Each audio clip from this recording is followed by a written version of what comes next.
In order to connect a printer to your POCO C85, we need to go to Settings. Next, open More Connectivity Options. And then in here we have Printing. Now in this case, we have two main options. So if you have, for example, a Xiaomi printer, then most likely you want to go to MI Home. And then you should be able to start searching for the printer. And if you manage to find it in here, then of course you can just select it and it should work just fine. In any other case, you might want to go to System Printing Service and you can try to search for your printer in here. However, if you cannot detect your printer that way, then you might also need to go to Add Service.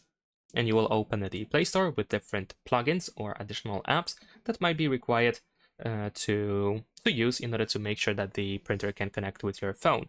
And in some other cases, printers require you to download very specific apps. And unfortunately, in this case, of course, I cannot really tell you which app you need to download because these apps are pretty much built individually for specific printers.